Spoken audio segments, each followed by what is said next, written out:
Assalamualaikum warahmatullahi wabarakatuh. Kembali lagi di channel KKN IK DRTB 88 IAIN Kudus. Masih bersama saya Eva Ainun Najihah, mahasiswi Tadris Biologi IAIN Kudus.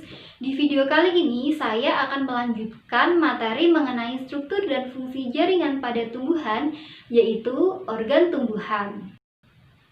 Sama halnya seperti manusia, tumbuhan merupakan makhluk hidup yang mempunyai beberapa organ penting di dalam tubuhnya. Tapi organ yang dimaksud bukan otak atau jantung ya. Dari segi luarnya saja berbeda, otomatis dalamnya juga berbeda. Nah, tumbuhan mempunyai beberapa organ yang berperan penting untuk kelangsungan hidupnya. Lalu kira-kira apa saja ya organ-organ yang ada pada tumbuhan? Nah, organ tumbuhan terdiri dari akar, batang, daun, dan juga bunga. Yang pertama, akar. Akar ini berfungsi untuk mengangkut air dan mineral dari tanah. Namun, beberapa jenis tumbuhan, akar juga berfungsi sebagai penyimpan cadangan makanan. Kemudian, kita lihat struktur morfologi dan struktur anatomi dari akar. Struktur morfologi dari akar terdiri dari leher atau pangkal akar, ujung akar, batang akar, serabut akar, cabang-cabang akar, rambut akar, dan juga tudung akar atau biasa kita sebut dengan kaliptra. Nah, jika akar dilihat dari perpotongan membujur, maka akar akan terbagi menjadi 4 bagian, yaitu daerah diferensiasi, daerah perpanjangan, daerah pembelahan, dan juga tudung akar atau kaliptra. Kaliptra ini dibentuk oleh kaliptrogen. Fungsinya sebagai penentu arah pertumbuhan akar sesuai dengan pengaruh gravitasi bumi dan juga melindungi akar dari kerusakan mekanis saat menembus tanah. Kemudian, struktur anatomi akar terdiri dari beberapa jaringan. Yang pertama, epidermis. Epidermis ini terdiri dari selapis sel yang rapat, dinding selnya tipis sehingga mudah untuk ditembus oleh air. Nah, epidermis ini terletak pada bagian terluar akar. Yang kedua, korteks. Fungsinya sebagai tempat penyimpanan cadangan makanan. Yang ketiga, endodermis. Endodermis ini merupakan selapis sel yang menjadi pembatas antara korteks dan stel. Nah, sel-sel endodermis ini mengalami penebalan pada lignin dan suberin sehingga tidak mudah untuk ditembus oleh air. Nah, penebalan ini membentuk semacam pita yang dinamakan dengan pita Kaspari. Namun, sel-sel endodermis yang tidak mengalami penebalan disebut dengan sel penerus atau peresap. Fungsinya sebagai pengatur jalannya larutan yang diserap dari tanah menuju silinder pusat. Kemudian yang keempat adalah stel atau silinder pusat. Ini merupakan bagian terdalam dari akar yang tersusun dari beberapa jaringan, yaitu perisikel, berkas pengangkut, dan juga empulur. Yang pertama, perisikel atau perikambium. Letaknya di lapisan terluar dari silinder pusat atau stel. Nah, pada akar dikotil, perisikel ini berfungsi untuk membentuk cabang akar dan kambium gabus. Yang kedua, berkas pengangkut. Letaknya di sebelah dalam perisikel. Nah, pada akar tumbuhan monokotil, letak xilem dan flum saling berselang-seling membentuk lingkaran. Sedangkan pada akar dikotil, xilem berbentuk bintang dan berada di pusat akar. Sedangkan flum mengelilingi xilem. Di antara xilem dan flum terdapat kambium. Kambium ini merupakan titik tumbuh sekunder di mana aktivitas kambium ke arah luar membentuk unsur kulit dan ke arah dalam membentuk unsur kayu. Yang terakhir adalah empulur. Empulur ini terletak paling dalam atau di antara berkas pengangkut, terdiri dari jaringan parenkim. Organ tumbuhan yang kedua adalah batang. Batang berfungsi sebagai penunjang bagian tumbuhan bagian atas dan juga sebagai penghubung antara akar dan daun. Terkadang batang ini berfungsi sebagai tempat penyimpan cadangan makanan. Nah, kemudian struktur jaringan pada batang dikotil dan monokotil mempunyai perbedaan. Struktur jaringan penyusun batang dikotil terdiri dari yang pertama epidermis. Pada batang yang mengalami pertumbuhan sekunder, lapisan epidermis digantikan oleh lapisan gabus atau lentisel yang dibentuk dari kambium gabus. Lentisel ini berfungsi sebagai tempat pertukaran gas dan penguapan. Yang kedua, korteks tersusun atas jaringan kolenkim. Semakin ke dalam akan tersusun dari jaringan parenkim. Yang ketiga, endodermis. Yang keempat, stel. Stel ini tersusun dari beberapa jaringan. Yang pertama, perisikel. Yang kedua, berkas pengangkut. Berkas pengangkut batang dikotil adalah tipe kolateral terbuka, yaitu silem terletak di sebelah dalam, flum di sebelah luar, dan di antara keduanya terdapat kambium. Letak berkas pengangkut batang dikotil adalah teratur melingkar. Yang ketiga, kambium. Berdasarkan letaknya, kambium ada dua macam. Yang pertama, kambium vaskuler, yaitu kambium yang terletak pada berkas pengangkut di antara flum dan silem. Yang kedua, kambium intervasikuler, yaitu kambium yang terletak di antara dua berkas pengangkut.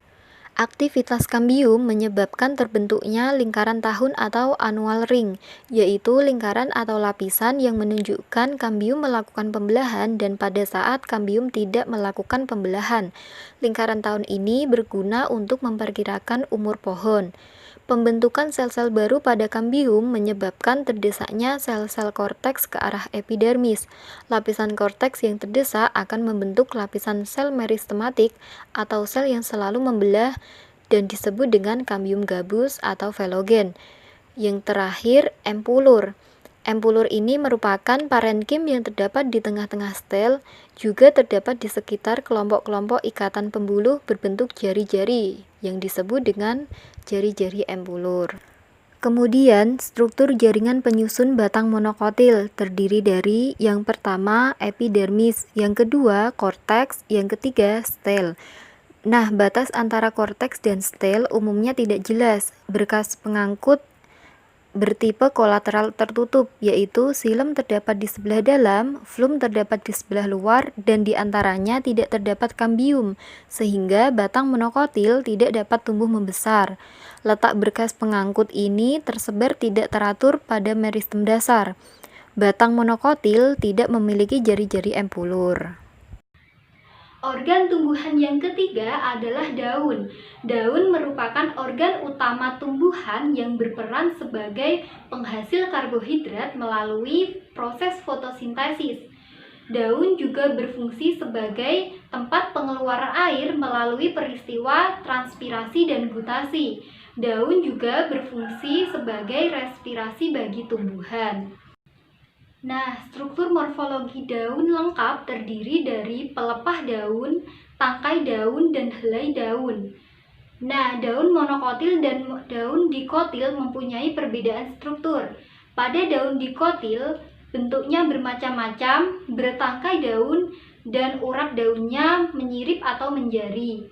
Kemudian, pada daun monokotil, bentuknya seperti pita, pada pangkalnya terdapat lembaran yang membungkus batang dan urat daunnya sejajar. Kemudian, struktur anatomi dari daun terdiri dari epidermis, mesofil atau jaringan dasar, jaringan pengangkut, dan juga jaringan sekretoris. Yang pertama, epidermis, terletak pada permukaan atas maupun bawah daun. Terdapat juga derivat-derivat epidermis daun, misalnya stomata, trikoma, dan sel kipas. Stomata terletak pada permukaan atas saja, permukaan bawah saja, atau di kedua permukaan daun, atas dan bawah. Fungsi stomata adalah sebagai jalan keluar masuknya udara. Epidermis sendiri mempunyai fungsi utama yaitu untuk melindungi jaringan daun di bawahnya dan menjaga bentuk daun agar tetap. Yang kedua, mesofil atau jaringan dasar. Letaknya antara epidermis atas dan epidermis bawah. Mesofil pada daun dikotil terdiferensiasi menjadi dua macam parenkim. Yang pertama, parenkim palisade, terdiri dari sel-sel berbentuk silinder, tersusun rapat dan mengandung banyak kloroplas. Yang kedua, parenkim spons, tersusun oleh sel-sel yang tidak teratur, tersusun renggang dan mengandung lebih sedikit kloroplas. Kemudian mesofil pada daun monokotil letaknya pada cekungan di antara urat daun. Nah, mesofil daun monokotil tidak berdiferensiasi. Fungsi dari mesofil ini adalah tempat berlangsungnya fotosintesis. Yang ketiga, jaringan pengangkut. Letak jaringan pengangkut daun dikotil adalah pada tulang daun dan mempunyai susunan seperti pada batangnya. Sedangkan letak jaringan pengangkut pada daun monokotil sejajar sumbu daun dan dihubungkan oleh berkas pengangkut kecil di antaranya. Fungsi dari jaringan pengangkut adalah untuk mengangkut air serta zat hara dari tanah dan mengangkut hasil fotosintesis ke bagian tubuh yang lain. Yang keempat, jaringan sekretoris. Hanya terdapat pada tumbuhan tertentu berupa sel-sel khusus misalnya kelenjar, saluran getah, dan sel-sel kristal. Umumnya terdapat pada mesofil daun. Berikut ini adalah gambar penampang melintang pada daun dikotil dan daun monokotil. Organ tumbuhan yang terakhir adalah bunga. Bunga merupakan alat reproduksi generatif pada tumbuhan kelompok Angiospermae atau biji tertutup yang berasal dari modifikasi batang. Nah, bunga mempunyai bagian-bagian utama. Yang pertama, dasar bunga atau reseptakel. Ini merupakan tempat terdapatnya perhiasan bunga dan juga kelamin bunga. Yang kedua, perhiasan bunga, terdiri dari kelopak bunga dan mahkota bunga. Dan yang ketiga, alat kelamin pada bunga terdiri dari dua, yaitu putik dan benang sari. Putik merupakan alat kelamin betina pada tumbuhan, terdiri dari bakal ovarium atau bakal buah, tangkai putik, dan juga kepala putik. Kemudian benang sari merupakan alat kelamin jantan pada tumbuhan, terdiri dari kepala sari, tangkai sari, dan juga serbuk sari. Bunga dibedakan menjadi beberapa tipe, yaitu yang pertama bunga lengkap, yaitu bunga yang mempunyai perhiasan bunga dan alat kelamin jantan maupun alat kelamin betina. Yang kedua, bunga sempurna, yaitu bunga yang mempunyai perhiasan bunga atau tidak dan memiliki alat kelamin jantan dan juga alat kelamin betina. Yang ketiga, bunga jantan, yaitu bunga yang mempunyai perhiasan bunga dan hanya memiliki alat kelamin jantan saja. Yang keempat, bunga betina, yaitu bunga yang mempunyai perhiasan bunga dan hanya memiliki alat kelamin betina saja. Dan yang terakhir, bunga telanjang, yaitu bunga yang tidak mempunyai perhiasan bunga. Nah, kita telah mempelajari materi struktur dan fungsi jaringan pada tumbuhan, khususnya organ tumbuhan. Semoga dengan pembelajaran ini kita bisa memahami materi ini dengan baik. Sekian dari saya. Wassalamualaikum warahmatullahi wabarakatuh.